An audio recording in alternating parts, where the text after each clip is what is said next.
He holds degrees from Columbia and the University of Chicago, but his undergraduate years at Harvard hold a special place in his heart. The principal advantage of a Harvard education, he has said, is that you never again have to feel intimidated by anyone with a Harvard education. Economist, journalist, and author, Dr. Thomas Sowell. Uncommon Knowledge, now.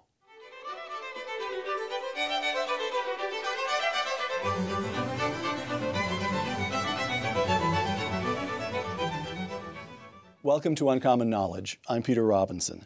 Thomas Sowell has taught economics, intellectual history, and social policy at institutions including Cornell, UCLA, and Amherst.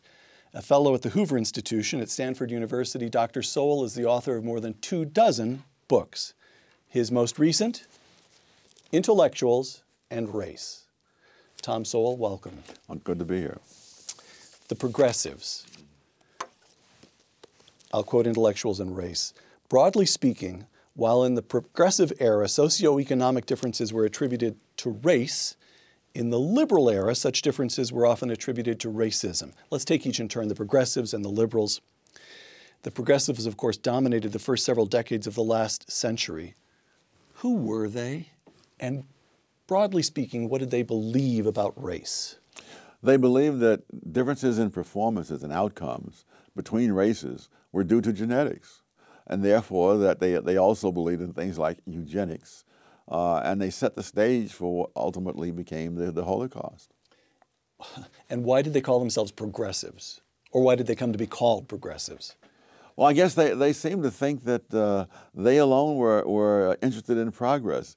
But of course, everybody believes in some changes, and they believe that those changes will be for the better. So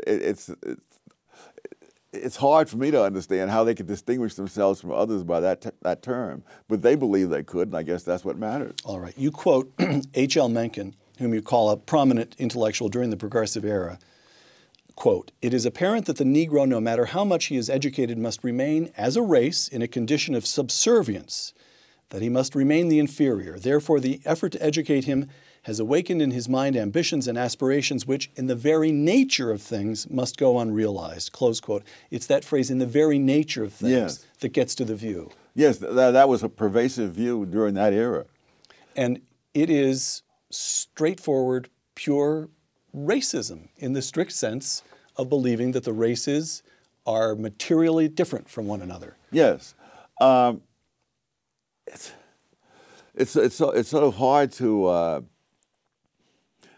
One of the problems with this way of thinking is that it eternalizes a set of circumstances that exist at the moment.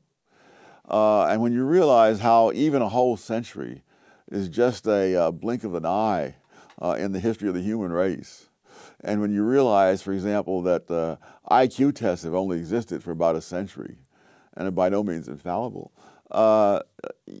if you look back over the centuries, and you see how the races that were on top at one time were now no longer on top. I mean, at one time, the Middle East was the leading civilization in the world.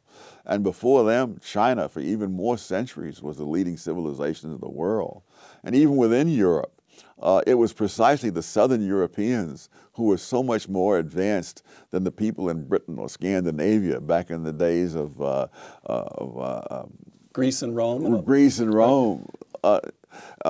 But what the people of that era did was take the different achievements of different groups and sort of freeze them in stone as if there was no past and there would be no future. It's possible to dismiss Mencken. Mencken is one of the figures you mentioned here as a provocateur or a reactionary.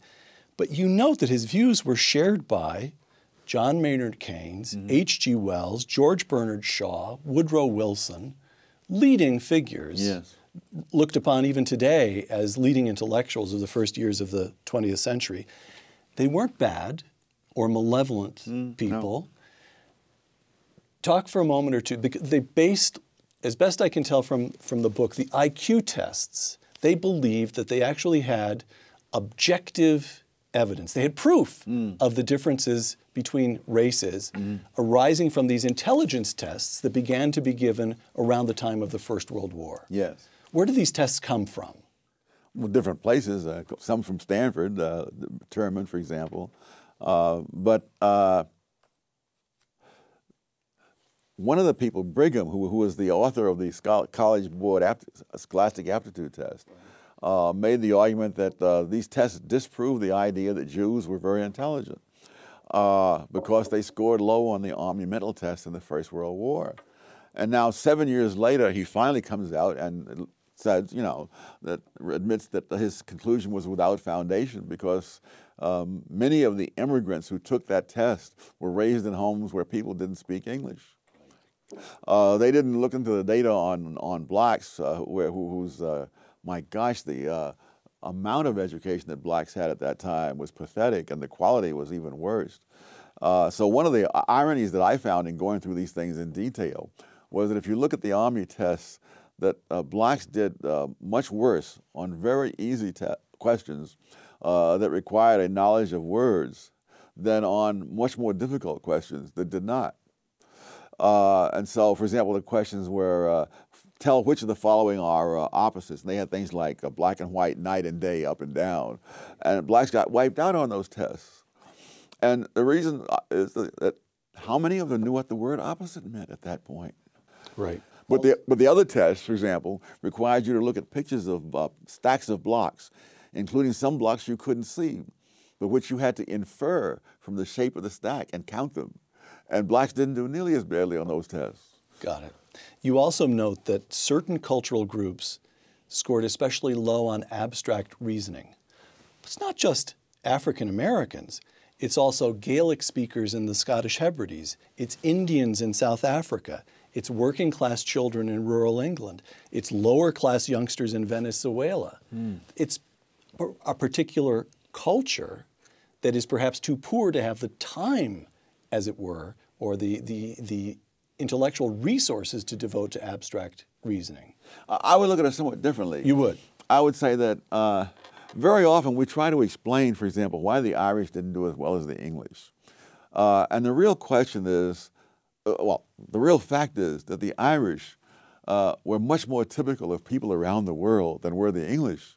And the real question is, why did the English do so much better? Why was there an industrial revolution on one island and not on the other? That's right.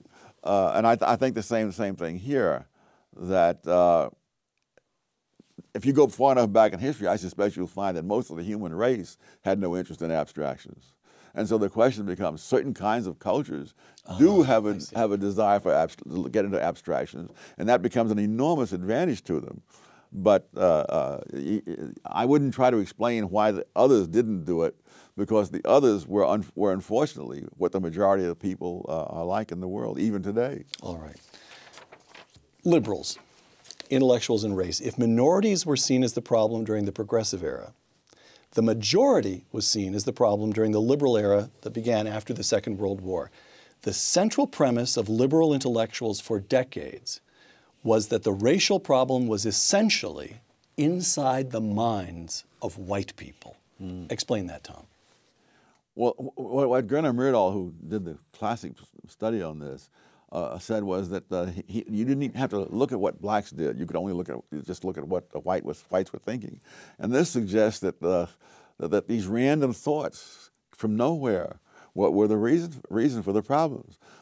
The problem was that different groups of people have been different in substance all around the world and for centuries, and that blacks and whites in the United States are no exception to that.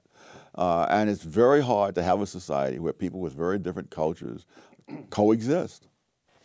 Tom, you quote in Intellectuals and Race the famous black writer James Baldwin. He's writing in 1960, quote, "People in Harlem know they are living there because white people do not think they are good enough to live anywhere else. In a new housing project in Harlem, they naturally began smashing windows, defacing walls, and, you'll forgive me, but this is his language, urinating in the elevators." Close quote. What's wrong with his thinking? Oh my gosh, you'd need a couple of hours. But it so happens I grew up in Harlem in the 1940s, 1950s, and you didn't expect to find people urinating in places where black people lived. In fact, there's very little attention given to the fact that the public housing of that era was radically different from the public housing of today. I remember we had a relative of ours got into some public housing. We were so proud because you had to have a certain character, a record, and so forth to get in. These were not places where you had dumping grounds for people who were at the bottom of the pile. There was no less discrimination in the 40s and 50s in the minds of white people toward black people when you were growing up in Harlem. That's right.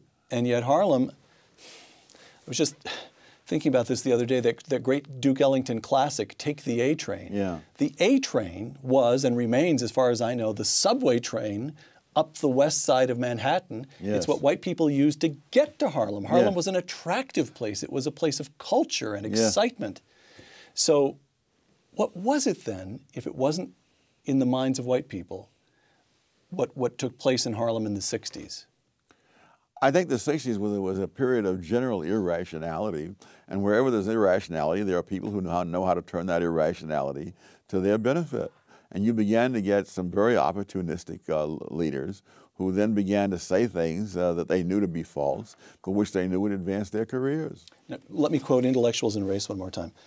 Among the differences between the two eras, that is to say, the time you grew up in Harlem and the 60s, was that the intelligentsia, both black and white, became more prone in the later period to make excuses for moral squalor and barbaric behavior. Your words here. After such notions permeated the society, barbaric behavior and moral squalor became accepted norms within some segments, close quote. So you are not merely making the argument, I'm asking, that the liberal view that what was in their minds dictated the behavior of African Americans. That you're not merely making the view that liberals were mistaken. You're making the view that you're making the argument that they were culpable. Yes.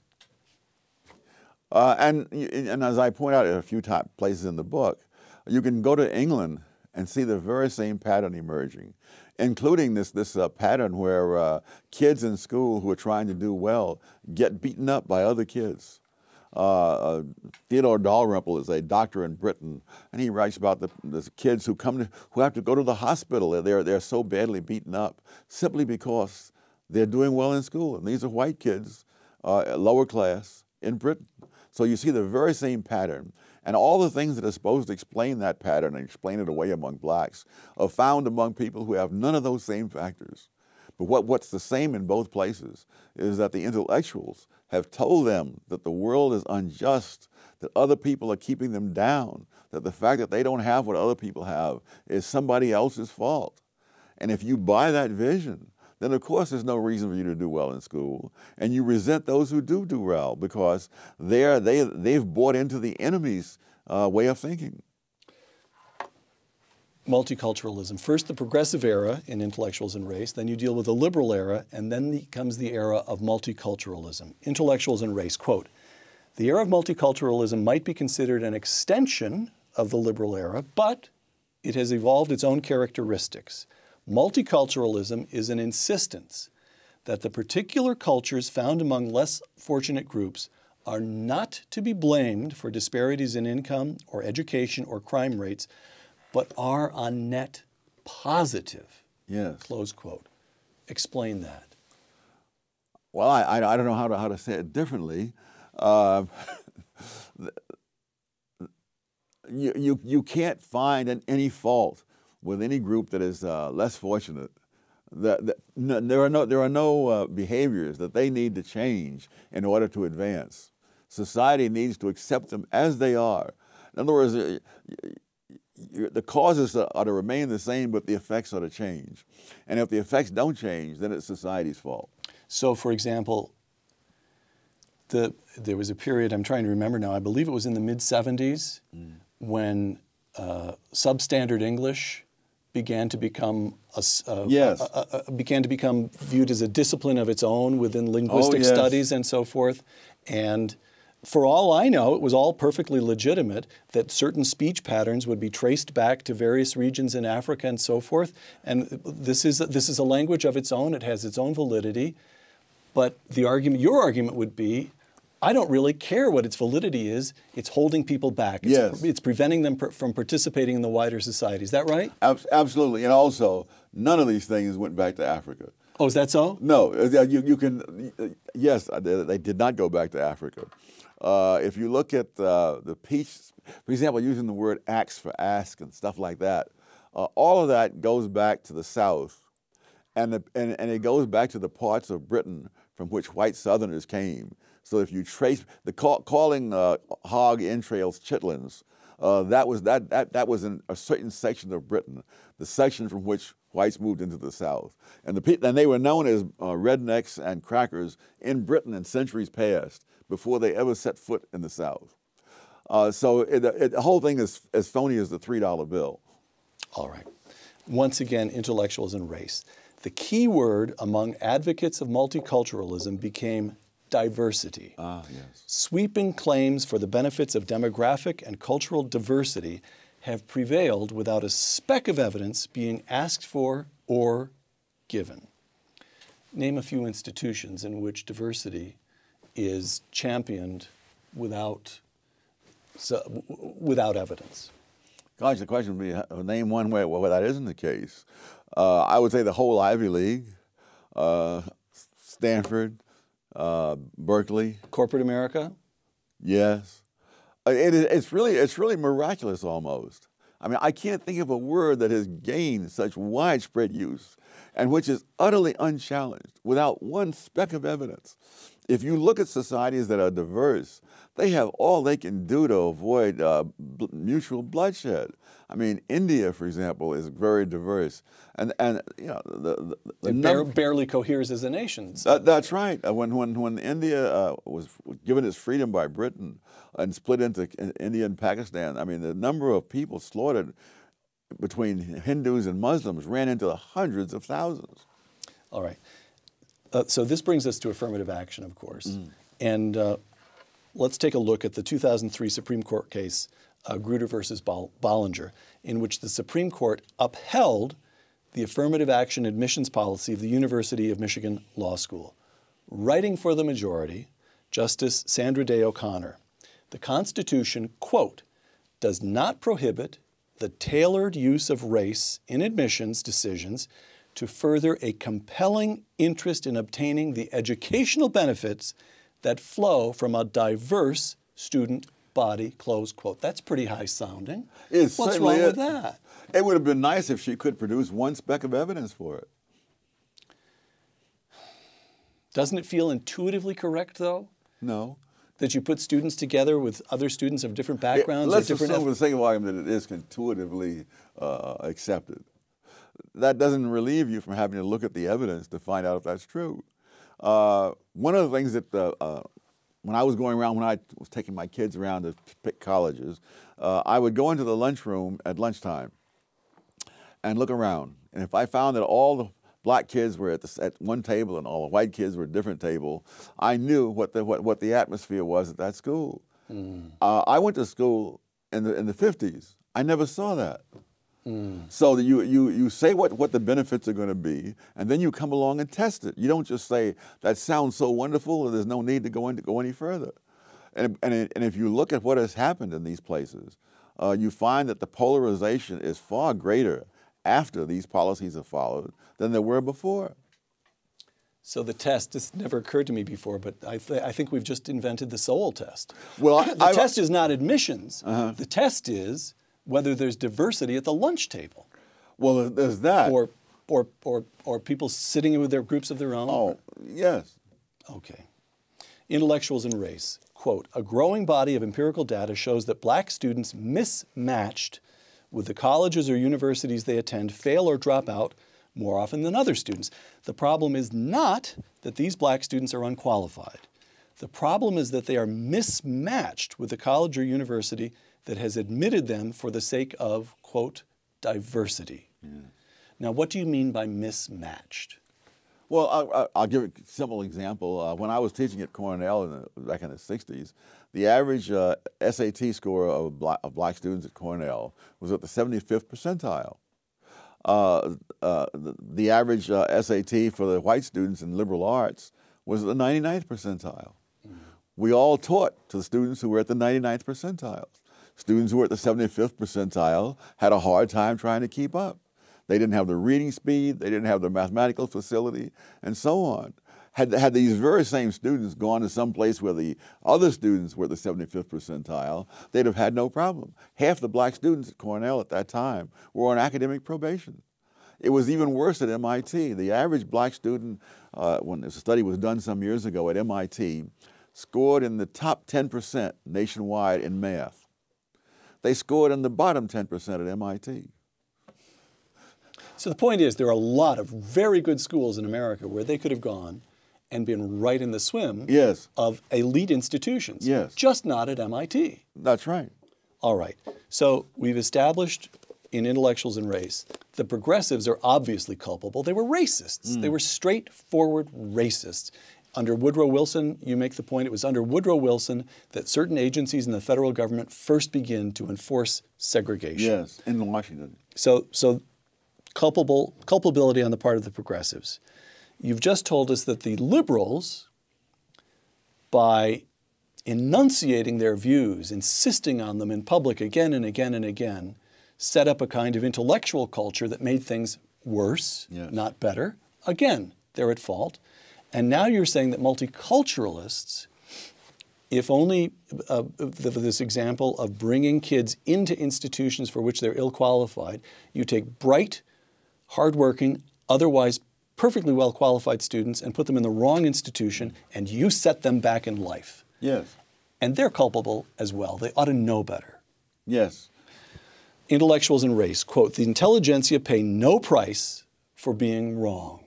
I think that's the secret of their influence. How's that? Well, if you come up with a lot of wrong ideas and pay a price for it, you're forced to think about it and to change your ways or else get eliminated. But there's no such test. The only test for most intellectuals is whether other intellectuals go along with them. And if they all have a wrong idea, then it becomes invincible. Tom, you're coming pretty close to saying intellectuals aren't very smart. They are very smart in very limited areas. And they don't realize that it's the limited areas. That's the problem. I mean, chess grandmasters are very smart. I mean, if you can stand there blindfolded and play 3 different players without looking at the board and beat them, you're pretty smart. So your argument would be that at an elite institution, the folks in the physics department are really good physicists. And the folks in the English department know everything there is to know about Shakespeare and Milton. But there's no reason to suppose at all that they've done any work in or studied the evidence on affirmative action or any of the other policies by which they attempt to deal with racial problems in this country. And yet they all, somehow or other, believe the same things about it. Yes. Okay. This is all very disconcerting, Tom, you know. Cosmic justice, Intellectuals and Race, quote, "No individual or group can be blamed for being born into circumstances that lack advantages. But neither can society be automatically assumed to be either the cause or the cure for such disparities." Close quote. So what you're arguing is that despite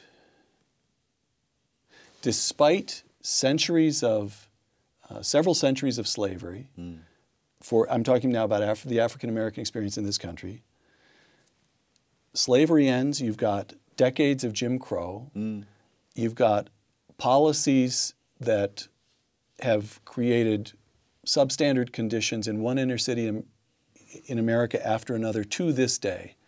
Despite all of that, for the African American child born in inner city Detroit tomorrow, it just is what it is. It's nobody's fault that that child is likely to have worse life expectations than the white kid born tomorrow in Greenwich, Connecticut. That's true.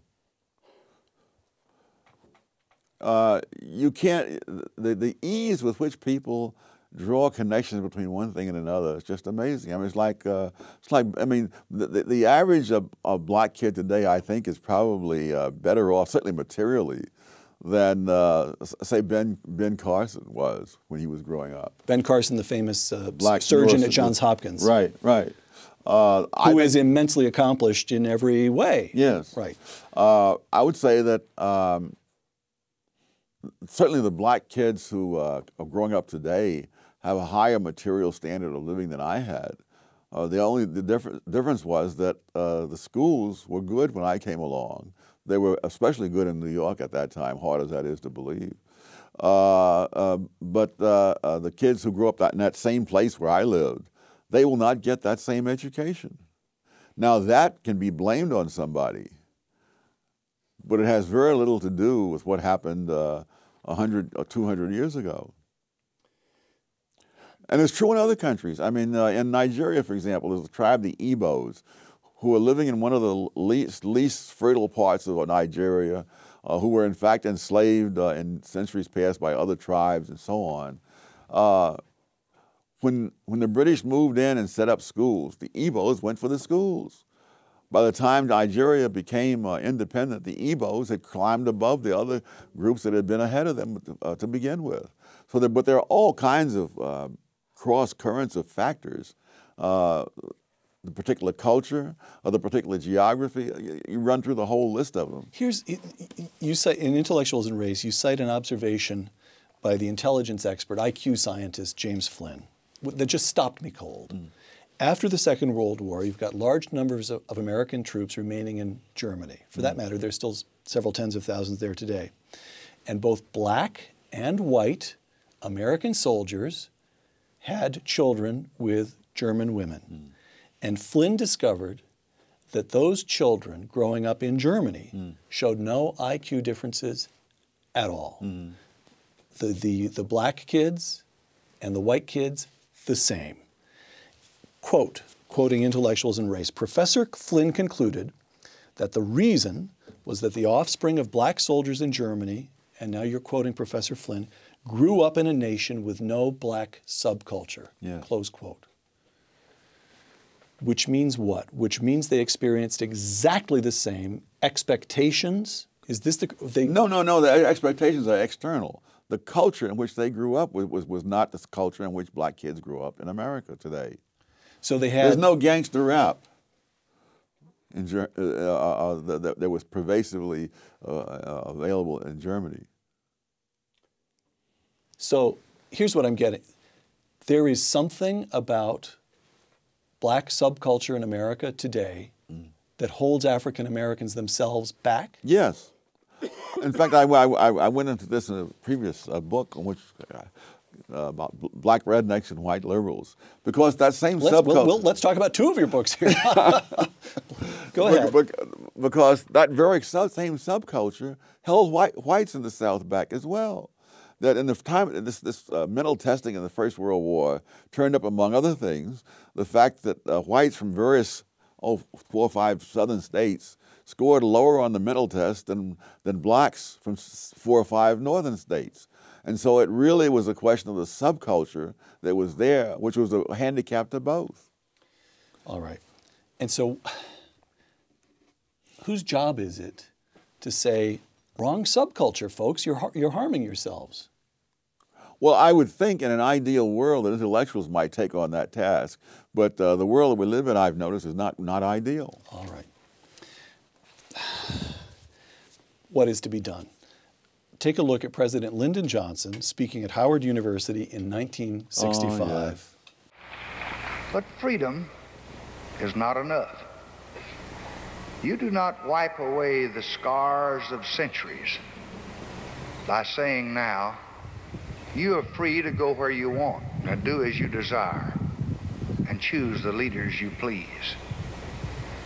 You do not take a person who for years has been hobbled by chains and liberate him, bring him up to the starting line of a race, and then say, you are free to compete with all the others, and still justly believe that you have been completely fair. It's pathetic. It's not a question of, there's no you who has the control to be completely fair or completely unfair. I mean, the circumstances are, so someone once criticized the mental tests on grounds that the tests were unfair. And I think it was David Reisman who said, the tests are not unfair. Life is unfair, and the tests are measuring the results. But who has control of life? Who has control of the past? Who has control of the culture that people have in the present, which they've inherited from the past? So Lyndon Johnson, in fact, although good liberal that he was, at least in regard, Lyndon Johnson had a complicated career and changed positions on issues many times.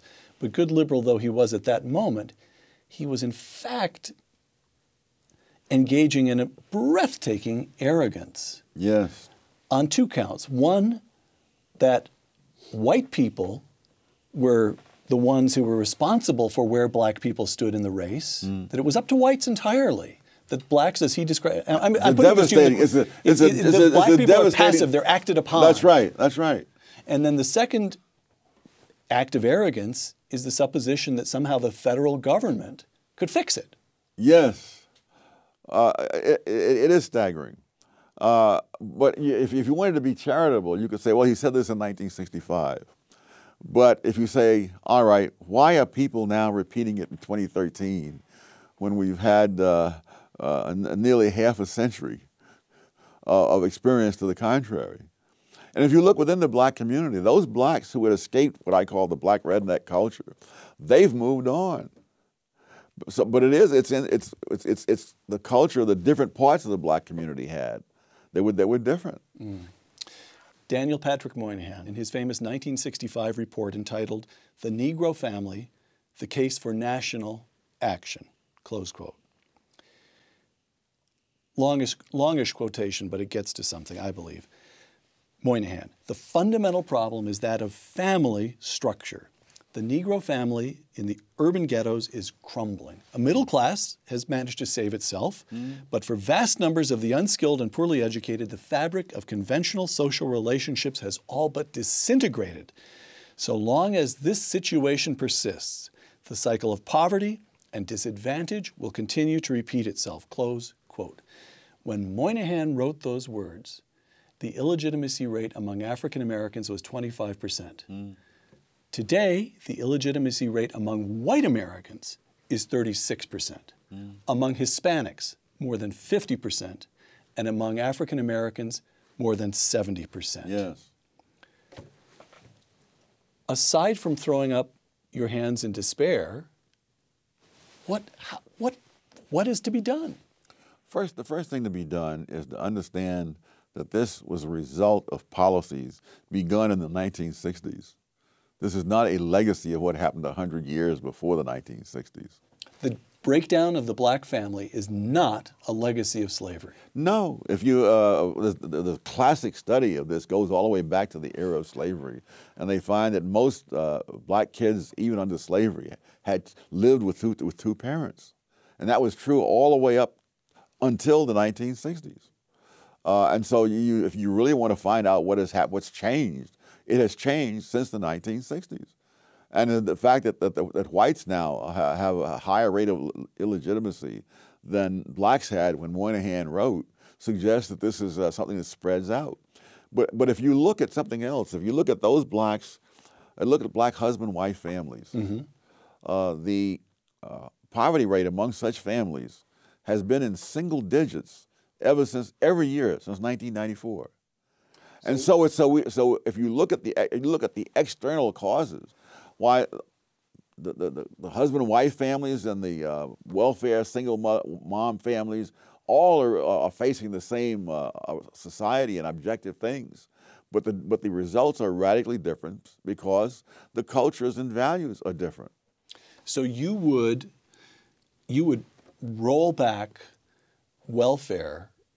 I guess that's the principal policy. Okay, so what would Tom Sowell do? One, you'd eliminate welfare, you'd reform welfare. What would you do? Roll it back. All right. And what about affirmative action? Eliminate it. Just gone. Yeah. Colorblind policy completely. All right.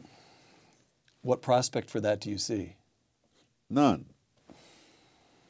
No black leader of any standing. I'm talking about a political leader as opposed to an intellectual such as yourself. You've got, well, there's you, There's Walter Williams. Do you get the sense that there's a growing generation, a rising generation of African American intellectuals who say, enough of this, I'm with Tom Sowell? Well, I don't know if they'll go that far. There's no point. That would be asking a lot. There's no point being reckless. But I think there are people like Shelby Steele and many others, Larry Elder. You can run through a long list, and there are more such people now than there were, say, in the 1970s. But in terms of political leaders, all the incentives politically are for black leaders to blame all problems in the black community on the larger society. And that enables them to take on the role of being the defender of the black community against enemies, which in turn creates the situation in which many blacks don't feel that anything that they do is going to help themselves unless it's done politically as a group. That there's no point. I mean, why would you, if you believe what they say, why would you want to knock yourself out in the school knowing that the man is not going to let you get anywhere? One of the most pathetic things I heard in recent years was a young black man saying that, at one point he thought he would join the Air Force and become a pilot. And then he says he realized that the white man is not going to let a black man become a pilot. And he was saying this decades after the Tennessee Airmen had established their reputation in combat in Europe. But the hopelessness is one of the big products of the race industry. That you have no chance. I remember giving a talk at Marquette, and at the end of the talk, among the questions that was asked, a young black man got up and he said, "Even though I am graduating from Marquette University, what hope is there for me?" And having gone through college when I was in the 50s, I don't remember any blacks saying that in the 1950s, when there was a lot more obstacles to overcome than there were when this guy is graduating from Marquette. But you have to produce that kind of feeling in order to serve the interests of those in the race industry. Final question then. Maybe we can think in terms of that young man at Marquette. Or let's put it this way. Somewhere watching this interview, there's a young Thomas Sowell.